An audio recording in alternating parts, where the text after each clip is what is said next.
Hello and welcome to Rob's Retro Reviews, and today we're going to be opening up the PlayStation Classic and taking a look at the goodies inside. Now, everybody online has been completely slating this thing, primarily because of the game selection on it, but what I'm going to do in this video is I'm going to get to the software stuff later on, but for now we're just going to unbox it and take a look at the actual hardware and what I think about that. So the first thing with this is that the box is pretty high quality. As you can see, it resembles a PlayStation 1 box. Now, I do actually have a proper PlayStation 1 box here. This is a European one, so as you can see it's quite a lot bigger. The European PlayStation boxes are grey, and I'm assuming that this is modelled after the American PlayStation box. Either that or it doesn't exactly replicate it, but it's just copying the style, I guess. But yeah, either way, there's a side-by-side comparison of what one of the European boxes looks like and the classic. So on the back, of both of them actually, there's a selection of games on it. Obviously this box doesn't come pre-packed with any games because it's an actual PlayStation box. But on this box it showcases all 20 of the games that are pre-installed onto the device. So already from this you can kind of see that this one showcases, well, a better selection of games, I guess. Stuff like Gran Turismo 2, Tomb Raider, Spyro, Wipeout, Ape Escape, Crash Team Racing, Jamalami, stuff like that. Also Croc 2 is on there, that's weird. But yeah, it showcases a wide variety of games that are better than the 20 games that are showcased on this one. But like I say, we'll get into that later. Something that I actually do like about the PlayStation Classic box is because there's a puzzle in Metal Gear Solid. I say puzzle, it's not really a puzzle, I guess it is, kind of. It's a very meta puzzle if you were to call it that. But yeah, in Metal Gear Solid, in the game, it tells you to look on the back of the CD case, referring to the actual game case in real life. And you're supposed to look on the back of that and get a code to progress the story. So obviously Metal Gear Solid is on this device, but obviously there's no CD case, so the picture on the back of this box is actually the code that you need to progress the story. So I think that that's actually a nice touch. It seems like they've put a lot of effort into the packaging for this. So with all that being said, let's crack this baby open and take a look inside. I'm going to do it carefully because I like to keep my boxes in good condition. Ow, I almost cut myself then. Be careful when using a knife.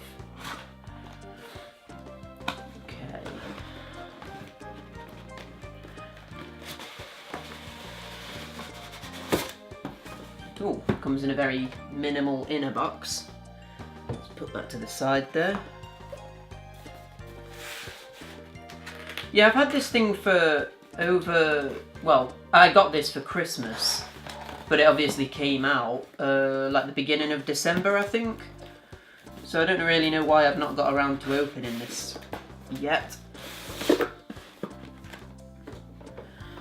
Stick all of the boxes down there. We've got the instruction manual. Probably won't be needing that, so I'll put that to the side for now.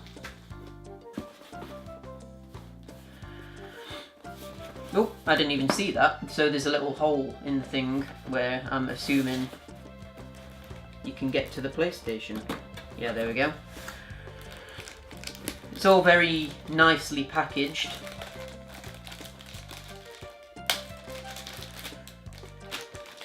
Crack this out. So this is the actual device. Oh, it is dinky, isn't it? I do like that. It is good. Obviously this almost perfectly replicates what the original PlayStation 1 looked like. I'll do a side-by-side comparison when I finished opening up the box, but for now let's put that to the side.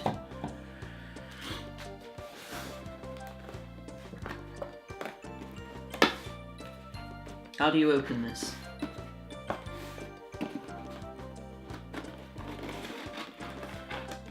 Was I supposed to open it like that? I guess I was. So there's a HDMI cable.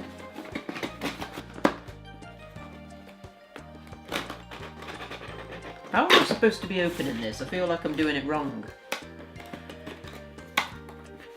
Oh right, okay. There's little tabs. You can't see what I'm doing, so I don't really know what I'm doing here. Anyway, let's take this cardboard out, and here we go. there's one of the controllers, we'll unpack that in a second, and the USB power cable. And that's everything in the box. So we've got the 2 controllers, the USB power cable, the HDMI cable, and the device itself. So, I mean, it looks pretty good so far. Let's open up. I'm not going to bother opening them on camera because what's the point, really? It's only a HDMI cable and a power cable. But let's get to the good stuff. The controller, which is cable tied. There we go. Okay, so already there's a little bit of a thing where this isn't a very long wire. The entire thing fits on the screen right now. So that was a problem that I had with both the SNES Mini and the NES Mini. The wires are just way too short for like modern gaming. Like, people have big rooms and the consoles are on the other side of the room, so I don't know why people keep making really short wires like this. So that's a bit of an issue already. This is cool because it's just a standard USB input, but the base of the USB input has been designed to look like a PS1 like controller input. So that's a nice little touch to make it feel a little bit more authentic, I guess. So the controller, as far as I can tell, it just feels identical to a normal PlayStation 1 controller. Obviously, the main thing here that you might have already spotted is that it doesn't have analog sticks, meaning the certain games, well, games that have analog stick functionality, obviously you can't utilise that. But also, there's no Ape Escape, because Ape Escape needs the analog sticks, so that's a little bit disappointing. I would have liked to have played that in HD and everything, but it's not possible. It's nice seeing a clean PlayStation 1 controller. I've not seen a clean PlayStation 1 controller for many, many years. But yeah, let's, this is just another one, so you do get 2 controllers in the package, which is nice. But yeah, just for reference, oh my god, there's boxes all over the place. Just for reference, this is an actual PlayStation 1 controller, and this is the PlayStation Classic controller. They are literally identical, apart from the fact that this one is a little bit dirtier.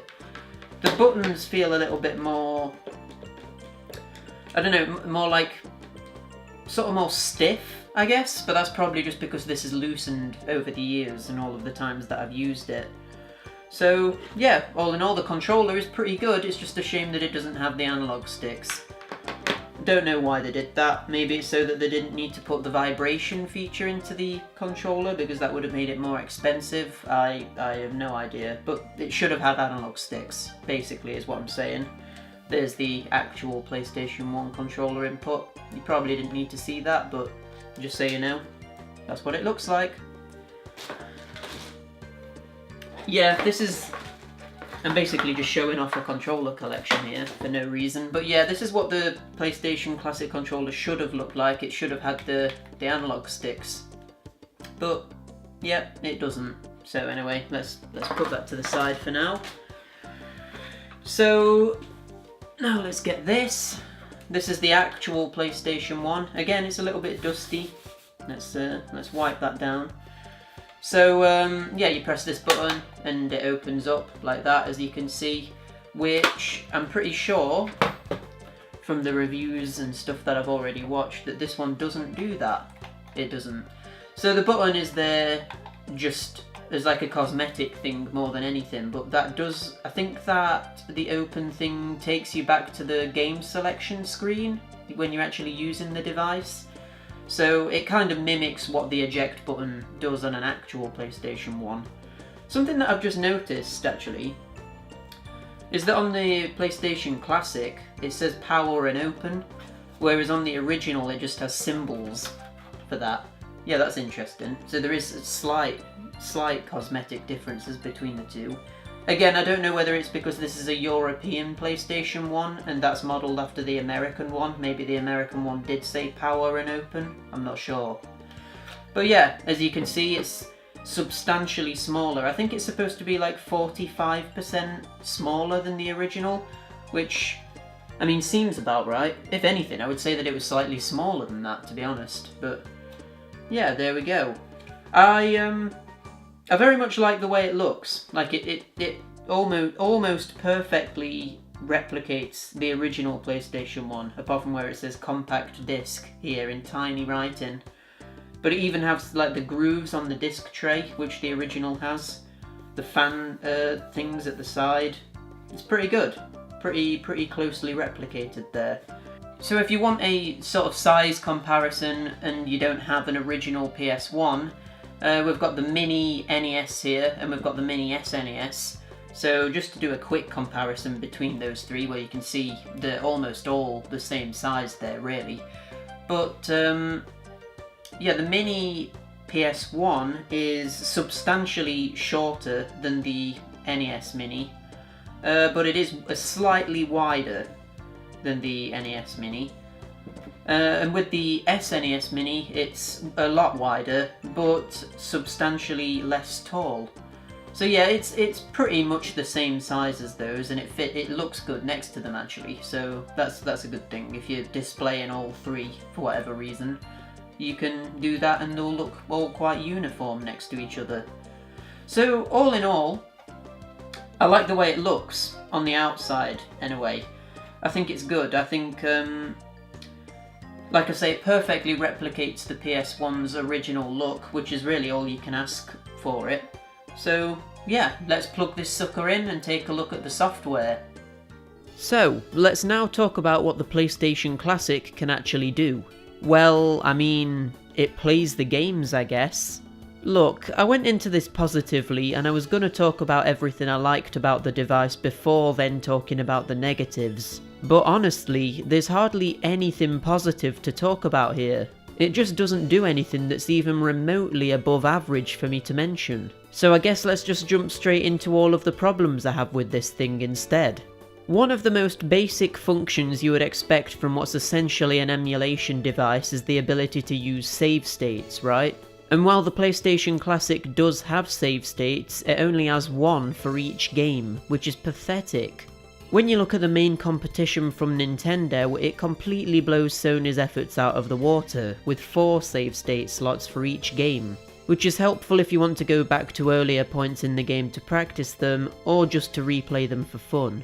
But with the PlayStation Classic, you can't really do that because the one save slot will probably be taken up just so you can jump straight back into the game. Something that just seems like a straight up design flaw with this product is that it doesn't come with a power adapter to plug it into a wall socket. That's fine though, right? The Nintendo mini consoles didn't come with one either because you're supposed to plug them into the TV itself to provide power to the device, so it's the same thing here. Apart from it's bloody not the same thing here because the PlayStation Classic can't be powered by the TV. So if you got one of these for Christmas and didn't have a spare USB to wall socket adapter, you literally can't even turn it on. Why in God's name didn't it either come with a normal power cable or at the very least a USB power adapter in the box? It's unforgivable that they just expect you to already have one or to spend even more money on getting one. A games console should work straight out of the box, not require you to buy third-party components to make it work.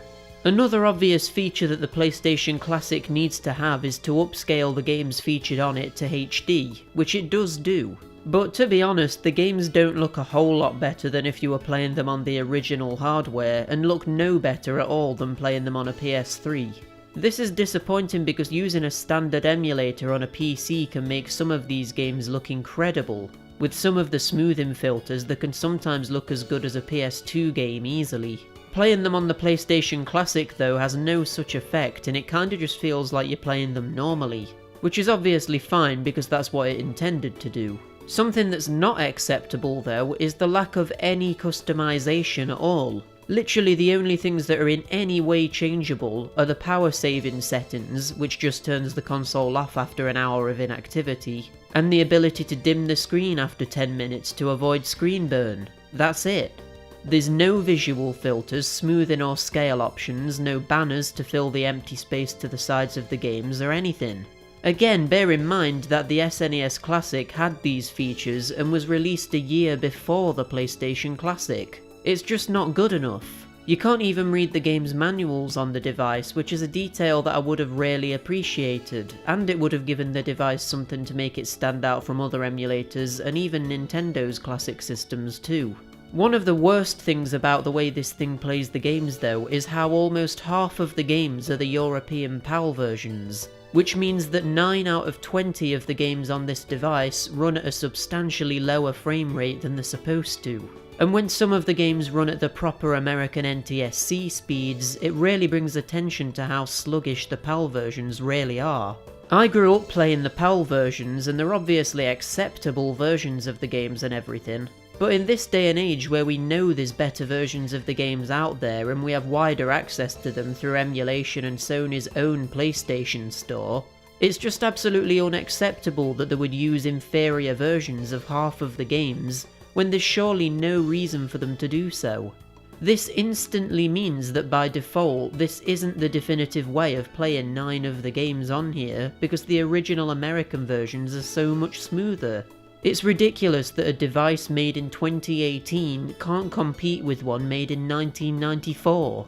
Then there's the interface, which looks horrific and has had no effort put into it at all. I know it's supposed to resemble the boot-up screen from the original PlayStation, but not only did that look terrible even back in the day, but us Europeans didn't even see this particular screen because we had a different one. So this design choice is totally lost on a huge chunk of its audience and just comes across like Sony doesn't know how to design a menu.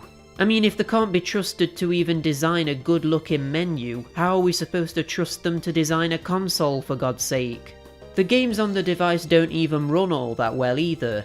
I've not played every game on the system yet, but I've played a good chunk of them, and I found that with R4 Ridge Racer Type 4, that's a stupid name by the way, there were glaringly obvious sound issues when driving through tunnels or going into drifts, where the sound doesn't have any reverb or dynamics, so it just sounds pathetic and out of place. Bear in mind the original game doesn't have this issue, so this is just an emulation problem.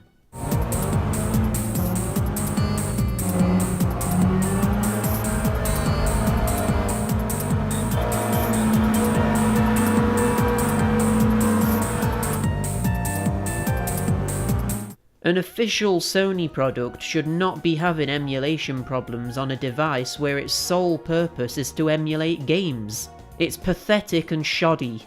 They couldn't even be bothered to make their own emulation system and instead used an open source emulator, which I think is just lazy, to be honest. If it worked well then I could forgive it, but it doesn't even do the job properly, for God's sake. But now let's talk about the biggest problem with this package as a whole. Disregard everything I've said about this thing and it would still be a bit crap. And the reason is because this game selection is laughable. It's outright pathetic, to be honest. I'm not gonna list every single game here, and I'm not saying every single one is bad. In fact, Final Fantasy VII, Metal Gear Solid, Resident Evil Director's Cut, Tekken 3, Oddworld Abe's Odyssey, and Rayman do deserve a place on the system. But then you also have things like Battle Arena Toshinden, Mr. Driller, Destruction Derby, and Rainbow Six, where I'm just left wondering why the hell they're on a console that's supposed to be filled with PlayStation classics. It wouldn't be so bad, but there's so many amazing games that were on the PS1 that are absent here. And if you were experiencing the PS1 through this device for the first time, it would be an awful first impression of what the console is all about. Just to highlight how good the PlayStation Classic could have been with a better game selection, I'm going to go through the 20 games I think would have been best to showcase what the console was all about. So we could have had Resident Evil 2, Silent Hill, Oddworld Abe's Exodus, Metal Gear Solid, Tenchu Stealth Assassins, Crash Bandicoot 3 Warped, Spyro 2 Ripto's Rage, Crash Team Racing, Tomb Raider 2, Castlevania Symphony of the Night, Medieval, Wipeout 2097, Tony Hawk's Pro Skater 2, Parappa the Rapper, Parasite Eve, Worms Armageddon, Gran Turismo 2, Final Fantasy VII, Tekken 3, and Ape Escape. That would have been the 20 games I wanted to see on it, every single one of them deserving of a place on a console celebrating the PS1 in my opinion, and I'm sure any fan would agree. As I said before in the video, Ape Escape couldn't be on the console because of the lack of analog sticks on the controller, but this is yet another thing where I'm just left baffled. Why doesn't it have analog sticks? Most 3D games were compatible with it, and most people prefer to use the DualShock controller over the normal one. It literally doesn't make any sense. It could be that Sony were planning to release a PlayStation Classic DualShock edition with another 20 games on it and with the better controllers. But to be honest, after this absolute mess, I think they should scrap any idea of any other classic consoles they have. It's appalling. It just makes me angry because just think about how good the PlayStation Classic could have been if it had the effort and passion put into it that us fans deserve. For one thing, it should have had a better game lineup, it should have had DualShock controllers, it should have had all of the extra features I mentioned earlier, like the ability to look at the original game manuals, apply visual filters and banners, and customise the menu's theme, and categorise the games how you want. But more importantly, the PlayStation Classic should have had a way of putting more games onto it. Whether that be by buying little memory cards which had a certain amount of games on them, or whether the console should have had an online store that was focused entirely on PS1 games, I don't know. But either way, it could have become the ultimate and definitive way of playing PS1 games, but instead it's just this piece of plastic tat that lets you play a questionable selection of games in a subpar way. Not only is this thing absolute rubbish, but its original price was as high as £95 from some retailers, and in some places is still to this day being sold at that price too. That's $122 for you Americans out there. After the absolute massacre the PlayStation Classic got from review outlets, the price has been lowered substantially by loads of stores. For example, on Amazon right now it's £50, which is almost half of what it originally was going for. But even then, it's not worth that amount of money. It honestly feels like Sony are pulling a scam with this, and the audacity they had to sell it for anywhere near that price makes me sick. Think about it, you could get a used PS3 for less than the PlayStation Classic, which not only has a way better selection of PS1 games to choose from on the store, but it can also play PS1 discs, and of course it's a Blu-ray player, and can obviously play PS3 games. Not to mention it gives you access to apps like Netflix and other video services too. So for that same price, you're getting a PS1 miniature replica and you're limited to 20 PS1 games, most of which are questionable in terms of quality. It just doesn't add up to me. £30 seems like a more reasonable price tag for this product, and even then I feel like I'm going quite easy on it. Overall, it's a product that's below bare bones. It lacks features that can be accessed via emulators on PC, which is a problem because why shouldn't people emulate if the official products do such a shoddy job compared to the unofficial means of playing games? But even worse than that, the original PS1 is better than this. I mean, for God's sake, the games even look pretty much the same on the original console, and if you live in an NTSC region at least, they run at full speed too. But the main issue all comes down to the game selection. If this console had been exactly the same as it is now, but had the 20 games that I listed earlier instead of the ones it actually has, I guarantee that people would be a bit more lenient towards this thing. At the end of the day, a console is either made or broken by the games it offers. It's as simple as that. And the PlayStation Classic simply doesn't offer enough good games. It's a shoddy rush job in terms of the inner workings of the console, and it's honestly a kick in the face for people who love the PS1. It's supposed to be the ultimate showcase of what the PlayStation was all about, but it just makes it look terrible. In a way, I hope they make a DualShock edition of the console and fix all of these huge problems, but at the same time they should probably never attempt this ever again and just stick to making proper consoles. This is a failure in almost every single way, apart from the fact that it looks good as a display piece. But it's a goddamn expensive display piece. It's just not worth your time or your money. Avoid it at all costs unless you're a hardcore PS1 fanatic, and even then, just don't get it.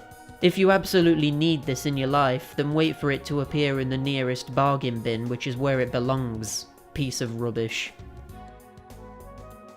Thanks for watching the video. It's not normal that I'm this negative about something, but this really is a special example where there's pretty much nothing good to say about it. Let me know in the comments what games you wanted to see on the PlayStation Classic, and until next time, bye!